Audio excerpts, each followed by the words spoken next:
55 कोस, 90 परिदेश और 8 रज्जू, लगभग 56 कोस हुए। अर्थात 14 योजन। 14 योजन। 14 योजन। 14 योजन। 14 योजन। 14 योजन। 14 योजन।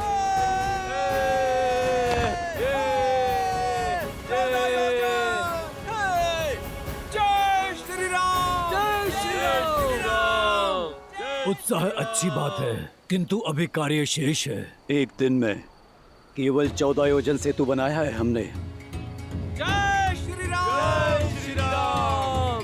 जय श्री राम। जब तक 100 योजन सेतु पूर्ण नहीं हो जाता, तब तक हमारे हाथों को रोकना नहीं है। प्रभु श्री राम का नाम लो और कार्य को आगे बढ़ाओ। जय श्री राम। जय श्री राम। जय श्री राम। जय श्री राम। जय श्री राम। जय श्री राम।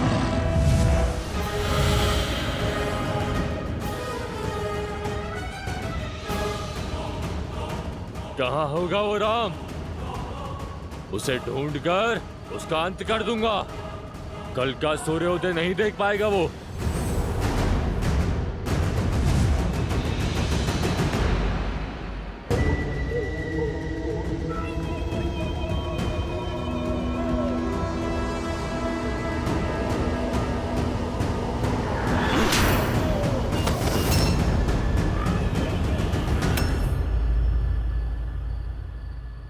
भैया, मुझे आपसे कुछ बात करनी है। प्रभु,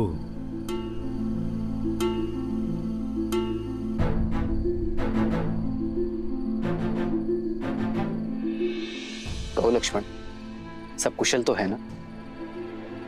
सेतु निर्माण का काम ठीक हो रहा है ना? भैया, आज कुल केवल 14 योजन ही सेतु का निर्माण हुआ है। आराम बच्चा है लक्ष्मण। 14 योजन की दूरी का प्रयास पर्याप्त है। पर्याप्त नहीं है भैया, हमारे पास समय ही पर्याप्त नहीं है। यदि इसी गति से काम चलता रहा तो सप्ताह से भी अधिक भर का समय लग जाएगा मात्र सेतु निर्माण करने में। एक एक दिन महत्वपूर्ण है भैया। यदि 14 वर्ष पूरे होने से पूर्व हम अयोध्या नहीं पहुंचे तो वहां अयोध्या में भरत भैया अपने प्राण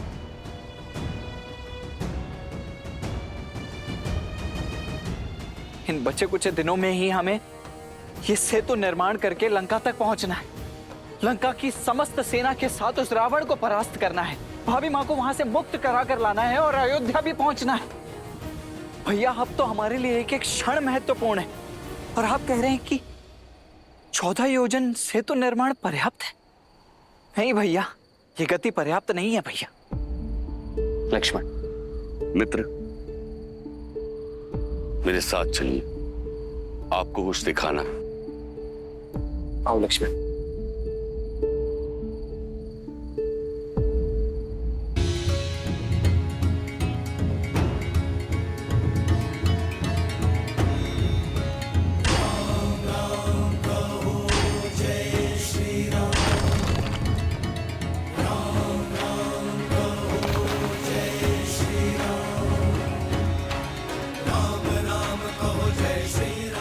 देखिए प्रभु, हमारे वीर वानर क्षण भर के लिए भी नहीं रुक रहे। दिन रात सेतु बनाने में लगे। तो समस्या क्या है मित्र? सामग्री। 100 योजन सेतु निर्माण के लिए पत्थर पर्याप्त नहीं है।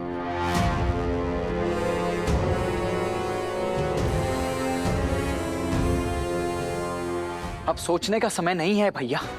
हमने वरुण देव की प्रार्थना भी कर ली और उनके मत अनुसार सेतु निर्माण का प्रयास भी कर लिया, परंतु फिर भी समस्या वही की वही है। दिन प्रतिदिन हमारा समय और व्यर्थ होता चला जा रहा है। मेरी बात मानिए भैया, इस समस्या का अब एक ही समाधान है। इस समुद्र को सुखाकर इस पर मार्ग बनाते हैं। इसको बनाने में आपको क्षण भर का ही समय लगेगा बस। कुछ क्षणों की उत्तेजना का दंड युगों युगों तक भुगतना पड़ता है लक्ष्मण। कुछ क्षण में लंका तक जाने का मार्ग तो बन जाएगा, परंतु संसार के सामने एक और मार्ग खुल जाएगा कि जब भी कोई समस्या आए तो प्रयास नहीं, क्रोध का उपयोग करो।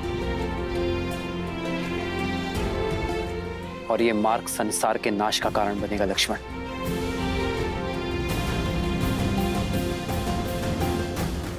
लक्ष्मण, हमें वो नहीं करना है जो सरल है,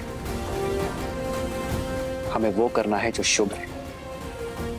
अपने उद्देश्य की पूर्ति के लिए इस धर्म युद्ध में हम अधर्म का प्रयोग नहीं करेंगे।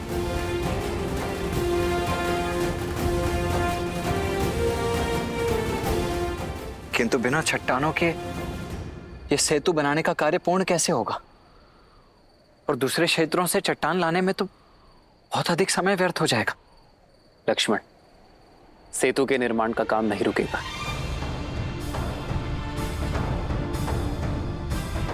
बल्कि और गति से आगे बढ़ेगा। आवश्यक पाषाणों की पूर्ति करने के लिए यदि स्वयं हिमालय को भी यहां आना पड़े तो वो आएंगे, पर लंका तक सेतु अवश्य बनेगा। किंतु ये संभव कैसे होगा भैया? इसका उत्तर तो स्वयं हनुमान देंगे।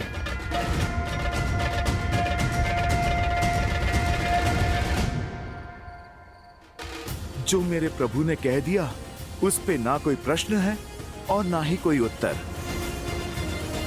प्रभु श्री राम का कार्य पूर्ण करने के लिए स्वयं हिमालय आएगा। जय श्री राम।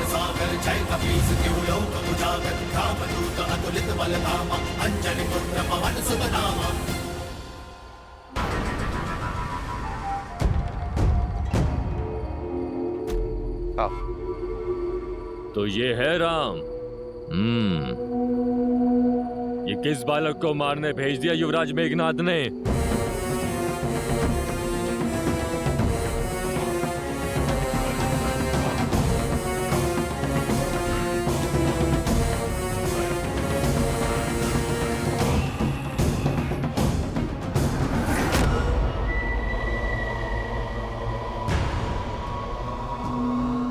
क्या हुआ भैया?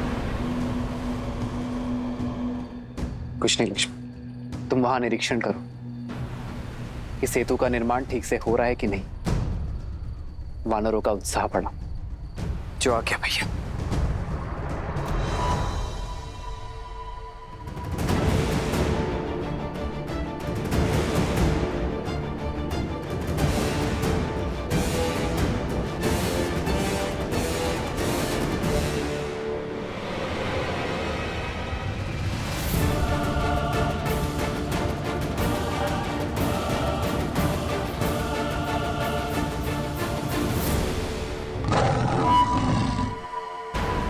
जिसे ढूंढ रहे हो वो यहां है, सामना करो।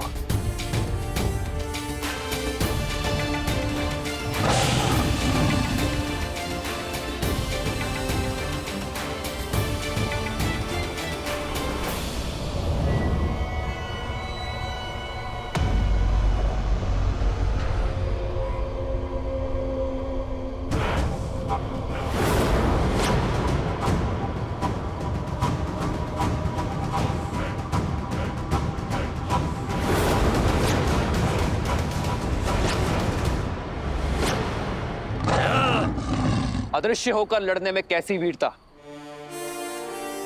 छिपकर वो लड़ते हैं जो या तो भयभीत हो या जिन्हें स्वयं पर विश्वास ना हो। यदि यश चाहते हो तो प्रकट हो जाओ।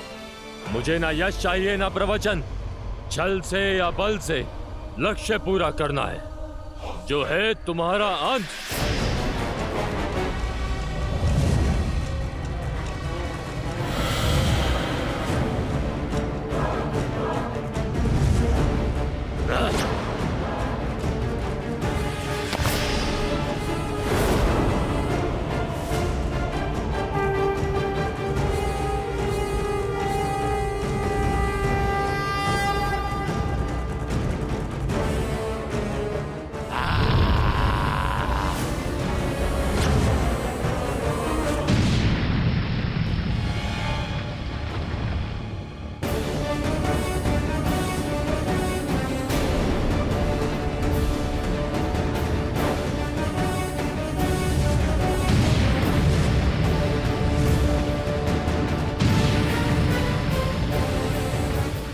प्रभु श्री राम किससे लड़ रहे हैं?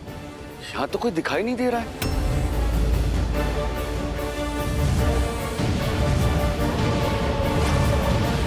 ऐसे अदृश्य मायावी से जीतना तो असंभव है।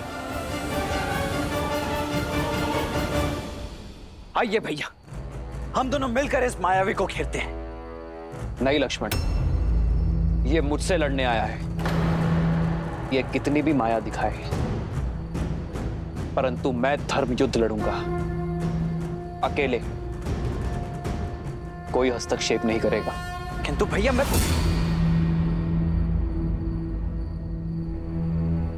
जो आ गया भैया।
जय श्री राम।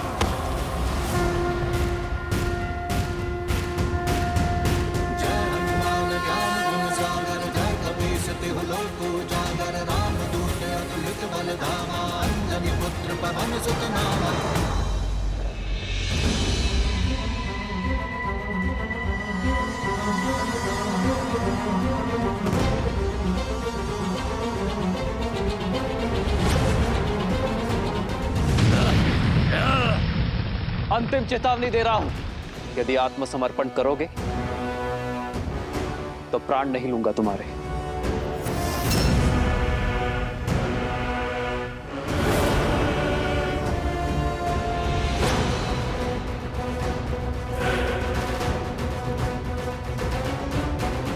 अपना अंतिम अवसर गवा चुके हो तुम।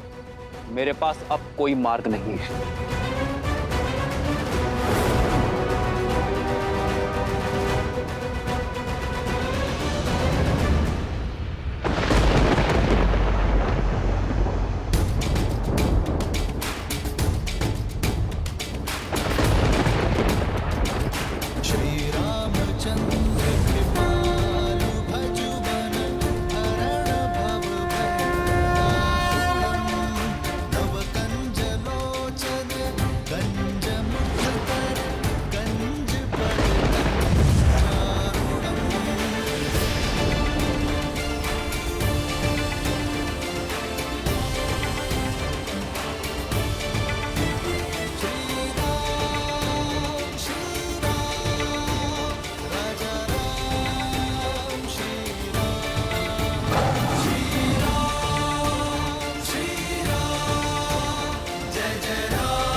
तुम मुझे देख सकते हो, किंतु मुझसे जीत नहीं सकते। भाग जाओ यहां से, अन्यथा तुम्हें और तुम्हारी तुच्छ वानर सेना को अकेले ही समाप्त कर दूंगा। तुम मुझे मारने आए हो ना, तो आगे बढ़ो और मारो मुझे। मैं वचन देता हूं, यदि सफल हुए तो मेरी सेना आत्मसमर्पण कर देगी, चली जाएगी यहां से। अति आत्मविश्वास, फिर तो तुम्हारा अंत करने में अति आनंद आएगा। अच्छा है, संसार भी देखेगा कि राम धनुष और बाण लेकर एक निहत्थे से लड़ा, पर फिर भी मारा गया। लक्ष्मण,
इसमें और दशानन में कई समानता है।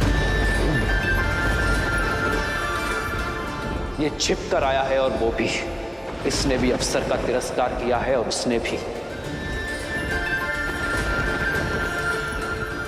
इसलिए जैसा अंत इसका हो रहा है, रावण का अंत भी ऐसा ही होगा, सबके सामने।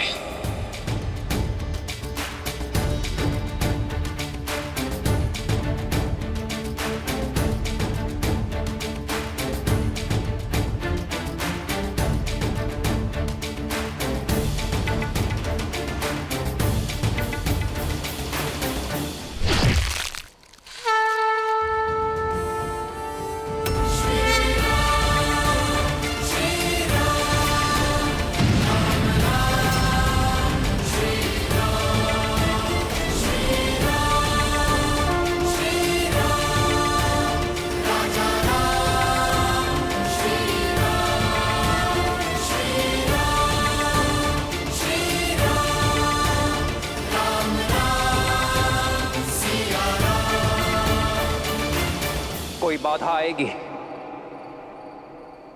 तो ऐसे ही नष्ट कर दी जाएगी वीरों। हमारे पास अब अधिक समय शेष नहीं है और ना ही रावण के पास। हम शीघ्र ही इस सेतु का निर्माण पूरा करेंगे, समय पर लंका पहुंचेंगे और रावण का अंत करके सीता को मुक्त करेंगे और समय पर अयोध्या पहुंचेंगे। जय श्री राम, जय श्री राम, जय श्री राम, जय श्री राम, जय श्री राम, जय श्री राम। हिमालय, प्रभु श्री राम का दास हनुमान का निवेदन स्वीकार करें। पर्वतराज हिमालय, आप युगों से अटल खड़े हैं और मेरे प्रभु का भी अटल विश्वास है कि अधर्म पर धर्म की विजय होती है। इसी धर्म विजय के लिए सागर पर सेतु बन रहा है। आपकी सहायता आवश्यक है। मैं आपका आभारी रहूंगा यदि आप अपना एक खंड ले जाने की मुझे अनुमति दें।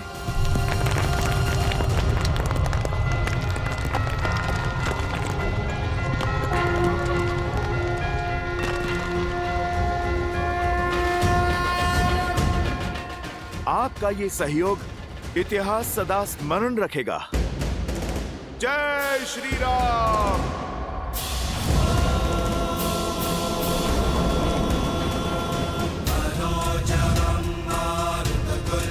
जय श्री राम।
रावण भी हनुमान की भांति अत्यंत शक्तिशाली है, पर आपने रावण को कैलाश उठाने नहीं दिया, किंतु हनुमान ने झट से पर्वत उठा लिया। कहीं इसका कारण ये तो नहीं कि वो आपका अंश है? नहीं देवी, हनुमान ये पर्वत इसलिए उठा पाए क्योंकि उनकी मंशा भी उचित थी और साधन भी। रावण अपनी शक्ति सिद्ध करने के लिए अहंकार को अपना अस्त्र बनाकर कैलाश को उठाने का दुस्साहस कर रहा था।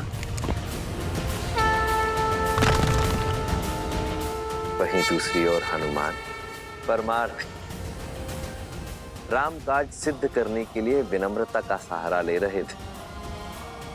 हिमालय से अनुमति मांगी उन्होंने। उचित है, किंतु महादेव, हनुमान ने भूल से एक पर्वतखंड भूमि पर गिरा दिया, क्या वो संभाल नहीं पाए?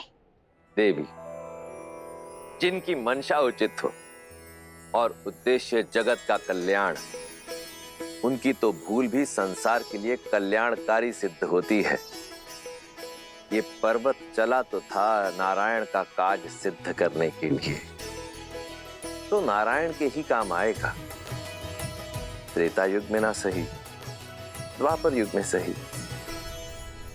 अर्थात द्वापर युग में नारायण के अगले अवतार श्री कृष्ण की लीला का एक अभिन्न अंग होगा ये पर्वत। तब ये गोवर्धन पर्वत के नाम से जाना जाएगा और तब यही गोवर्धन इंद्रदेव के प्रकोप से समस्त वृंदावन को तारेगा। नारायण के इस अवतार में प्रभु का स्पर्श छूटा तो क्या हुआ, अगले अवतार में प्रभु की क्रीड़ा स्थली बनेगा ये पर्वत। परंतु अभी समय राम अवतार का है और उनकी बाधाएं भी कम नहीं।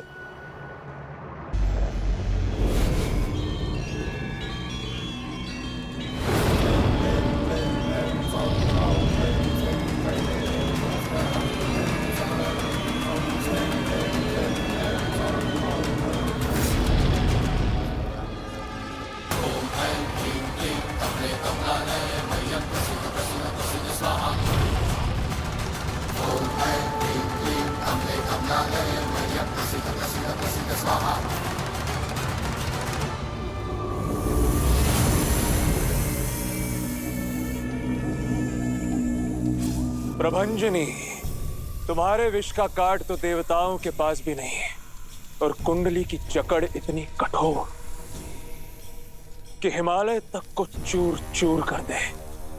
एक अत्यंत महत्वपूर्ण कार्य सौंप रहा हूं मैं तुम्हें। सागर के उस पार हमारा एक शत्रु है, राम, जो लंका को नष्ट करने की योजना बना रहा है। उसके शिविर में जाओ और उसका अंत कर दो। जब राम ही नहीं रहेगा तो उसका सैन्य बल, उसकी बुद्धि, उसका मार्गदर्शन तीनों परास्त हो जाएंगे और लंका में पग भी धरने का स्वप्न नहीं देखेंगे। जाओ। सिंहनंद से तो तुम बच गए राम, किंतु मेरे इस विषैले सर्प से तुम नहीं बचोगे। तुम्हारे अंत से एक और मेरे पिताश्री आनंदित होंगे और दूसरी ओर मेरी माता का भ्रम सदा सदा के लिए समाप्त हो जाएगा कि तुम ही नारायण हो। मैं ये सिद्ध कर दूंगा कि तुम नारायण नहीं, केवल एक तुच्छ नर हो राम।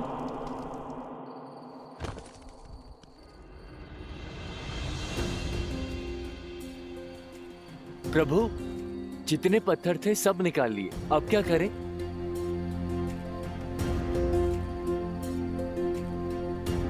हाँ प्रभु, इनसे तो 10 योजन सेतु भी नहीं बन पाएगा। जिसका भय था वही हुआ। हनुमान जी अब तक लौटे ही नहीं।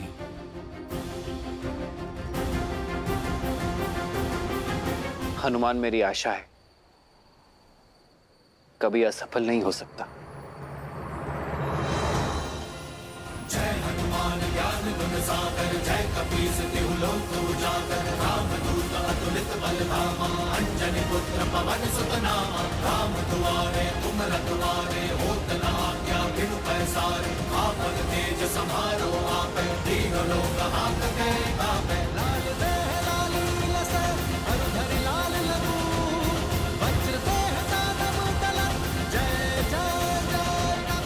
पवन सुत हनुमान की पवन सुत हनुमान की पवन सुत हनुमान की पवन सुत हनुमान की पवन सुत हनुमान की पवन सुत हनुमान की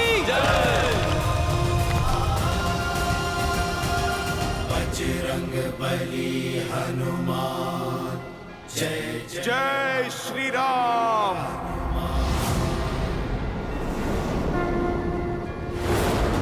पवन सुत हनुमान की पवन सुत हनुमान की जय। ये हनुमान की शक्ति का नहीं, मेरे प्रभु की भक्ति का परिणाम है।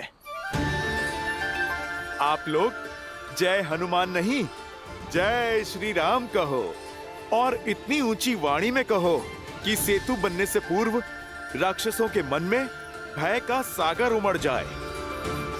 जय श्री राम। जय श्री राम। जय श्री राम। जय श्री राम। जय श्री राम। जय श्री राम। जय श्री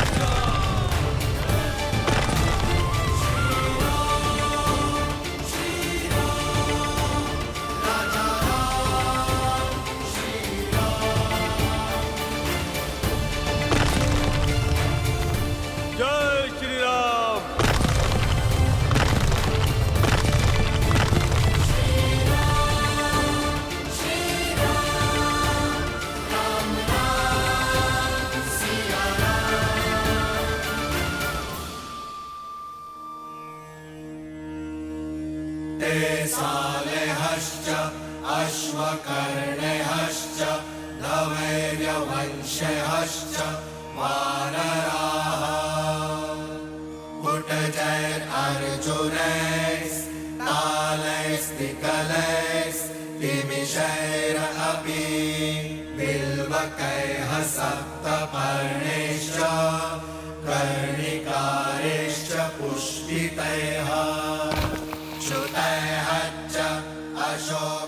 जय श्री राम।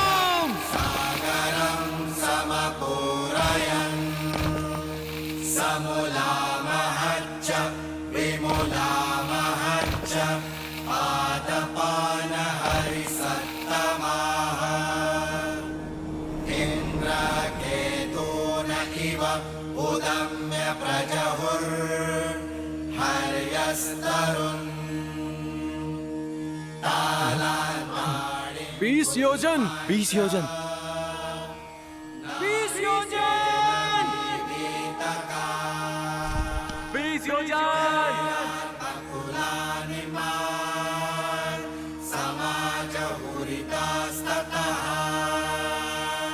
जय श्री राम।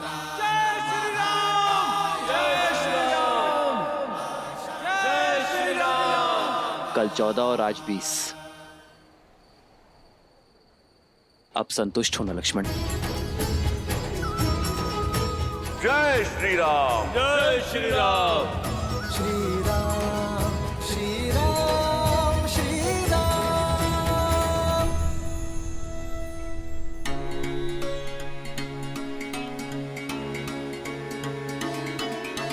राम राम कहो जय श्री राम। जय श्री राम। राम राम कहो जय श्री राम।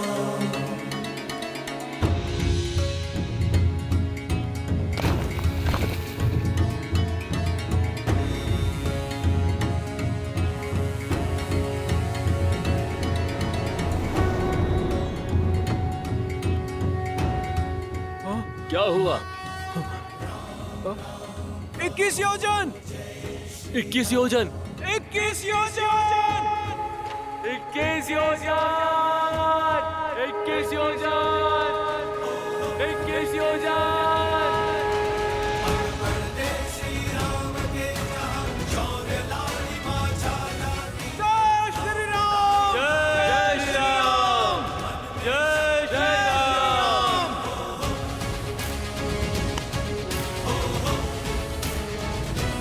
तेजी से हमारी सेना आगे बढ़ रही है।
हनुमान जी, लंका केवल 23 योजन दूर है अभी।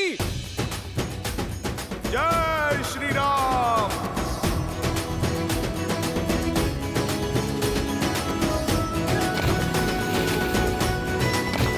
जय श्री राम।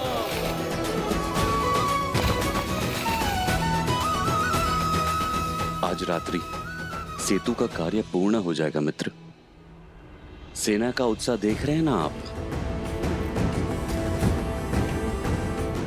आदेश दे तो सागर का बचा हुआ भाग हम उत्साह में लांग जाएंगे। आप आज्ञा दीजिए ताकि हम रावण की सेना और उसका नाश कर सके। अधर्म की लंका में हम धर्म युद्ध छेड़ सके।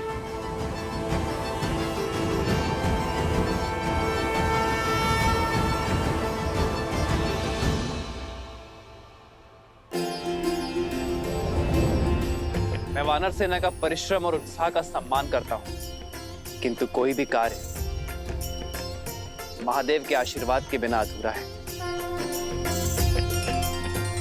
इसलिए उनके आदर स्वरूप युद्ध भूमि में जाने से पूर्व उनकी शिवलिंग स्थापना करके आराधना करने की इच्छा है। अति उत्तम विचार है श्री राम। रघुकुल शिरोमणिः तत इत्यत्र महादेवस्य प्रतिष्ठायाः सज्जता। अगस्त्य ऋषिः तस्य महर्षि अगस्त्य, कृत्वा दातुं सहायं प्रणाम। आयुष्मान भव।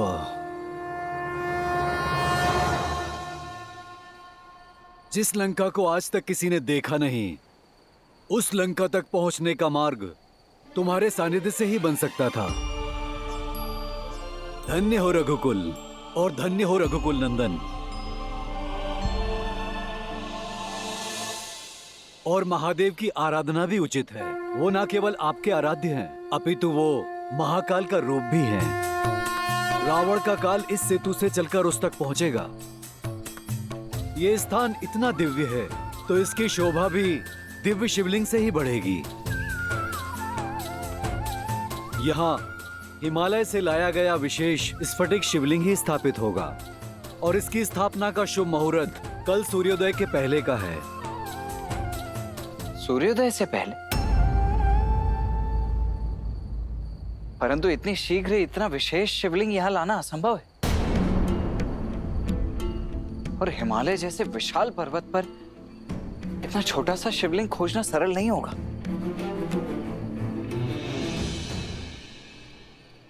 लक्ष्मण भैया, जब सिर पर प्रभु श्री राम का हाथ हो तो फिर क्या असंभव है। प्रभु, आप मुझे आज्ञा दें, आपके आराध्य की स्थापना में आपके इस भक्त का योगदान स्वीकारिए।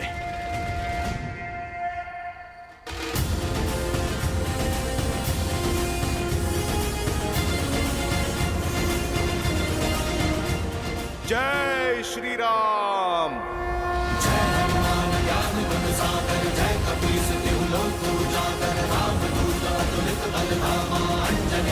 पवन सुत नामा जय